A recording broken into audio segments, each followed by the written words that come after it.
अभी तक कुछ भी क्लियर नहीं हुआ कि ट्विसर का डेथ क्यों हुआ था। शायद डाउरी की वजह से ही हुआ था।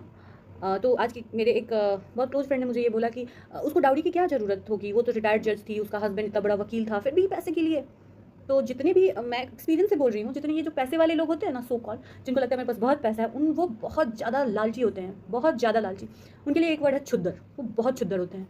मतलब उनको और चाहिए, सब जगह से चाहिए। तो एक आज मैंने देखा फिर से जाके सबको, according to NCRB, national crime record bureau, India में 5700 to 6000 women dying due to dowry.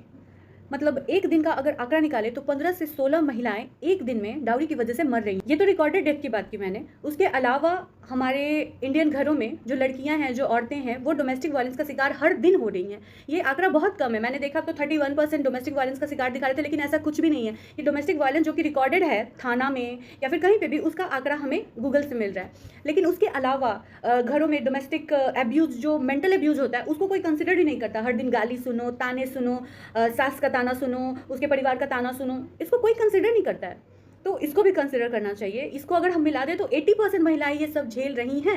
अगर एक नॉर्मल फैमिली लेते हैं हम, अप्रॉक्स वहाँ पे अगर 6 मेंबर हैं, तो उसमें 50-50 अगर मेन 50% वुमेन है, यानी कि 3 महिलाएं और 3 पुरुष हैं। तो एक टाइम पे एक महिला के साथ अगर डोमेस्टिक वायलेंस हो रहा है, अगर उसका पति उसको मार रहा है, तो वो जो बाकी की 2 महिलाएं हैं, अगर वो महिला वो उस जो पिटती हुई महिला के साथ हो जाए, तो अब हम हो गए 3।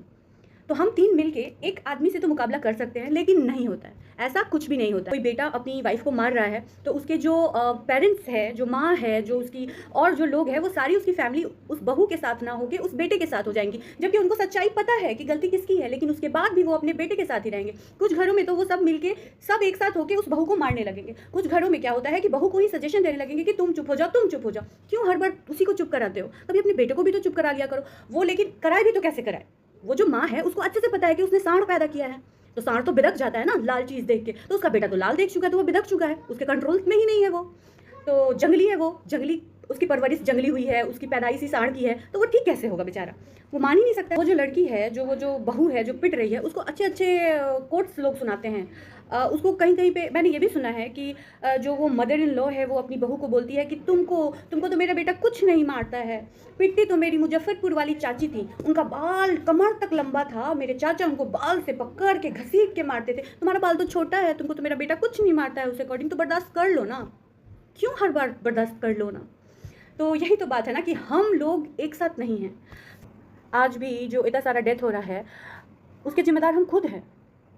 कितना हम सरकार पे थोपेंगे? सरकार कितना घर घर में घूम के सबको देखेगी कि कौन किसको मार रहा है, कौन किसको पीट रहा है, कौन किसको मेंटल अब्यूज़ कर रहा है? ये सबके खिलाफ हमें आवाज़ उठानी होगी। हम आवाज़ उठाना इज़ अनदर थिंग। हम सबको एक साथ होना होगा। कहीं पे भी कुछ ऐसा देखें अपने घर में, तो ज़रूर उसके अगेंस्ट में हम बोलें। लेकिन क्योंकि ये जो भी चीज़ हो रहा है ना, जो लड़कियां मर रही हैं, इसको कोई नहीं रोक सकता है, हम ही रोक सकते हैं। मेरे घर में मैं रोक सकती हूँ, आपके घर में आप रोक सकते हैं। ये मेरा जो भी वीडियो है एक विमेन के लिए है। सो आप लोग सुने, अगर अच्छा लगे तो कंसिडर करें इस बात को। Thank you so much.